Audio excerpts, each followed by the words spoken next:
வணக்கம் நண்பர்களே. காட்டின் ராஜா என்று அழைக்கப்படும் விலங்கு யார்? அதுதான் சிங்கம்.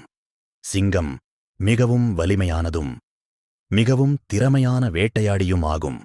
பெரிய மான், காட்டெருமை, காட்டுப்பன்றி இப்படிப்பட்ட பெரிய விலங்குகளையும் சிங்கம் எளிதாகவே வேட்டையாடும்.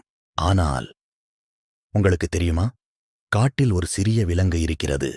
அதை பார்த்தாலே சில நேரங்களில் சிங்கம் கூட கவனமாக இருக்கும். அந்த விலங்கு என்ன தெரியுமா? அதுதான் ஹனிபேடர். இப்போது இந்த சிறிய விலங்கு ஏன் சிங்கத்துக்கே பயம் தருகிறது என்பதை நாம் பார்க்கலாம்.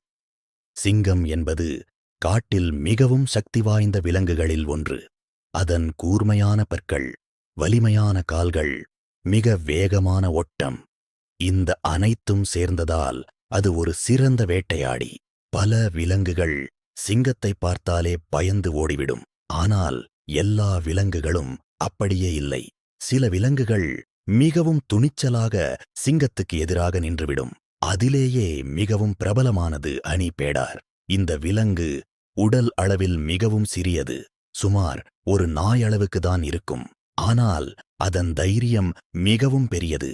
பல விஞ்ஞானிகள் கூட இந்த விலங்கை உலகிலேயே மிகவும் பயமற்ற விலங்கு என்று கூறுகிறார்கள். இந்த விலங்கு மிகவும் ஆக்ரோஷமாக இருக்கும். தன்னை விட பெரிய விலங்கு வந்தாலும் அது பின்வாங்காது. மாறாக அதை எதிர்த்து தாக்கும். இதனால் பல பெரிய விலங்குகள் கூட இதுடன் சண்டை செய்ய விரும்பாது. இந்த விலங்கின் மற்றொரு ரகசியம் அதன் தோல். ஹனிபேடருக்கு மிகவும் தடிமனான தோல் உள்ளது. அது மிகவும் தளர்வாகவும் இருக்கும்.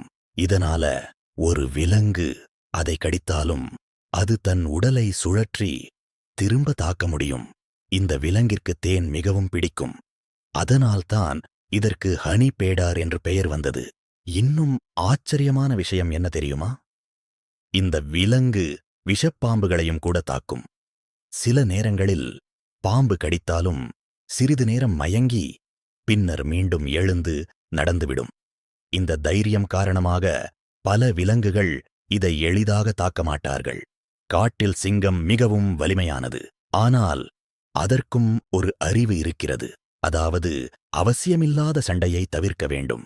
சிறிய விலங்கு என்றாலும் ஹனிபேடர் மிகவும் கடுமையாக தாக்கும். அதனால் சில சமயம் சிங்கம் அதை தவிர்த்து செல்வதை நாம் காணலாம். இந்த கதையிலிருந்து நாம் ஒரு முக்கியமான விஷயத்தை கற்றுக்கொள்ளலாம். உடல் அளவு பெரியதாக இருக்க வேண்டிய அவசியமில்லை. தைரியம் இருந்தால் எப்படிப்பட்ட எதிரியையும் எதிர்கொள்ள முடியும். நண்பர்களே, இந்த வீடியோ உங்களுக்கு பிடித்திருந்தால் லைக் செய்யவும். இன்னும் இப்படியான சுவாரஸ்யமான விலங்கு தகவல்களுக்கு சேனலை சப்ஸ்கிரைப் செய்ய மறக்காதீர்கள். நன்றி.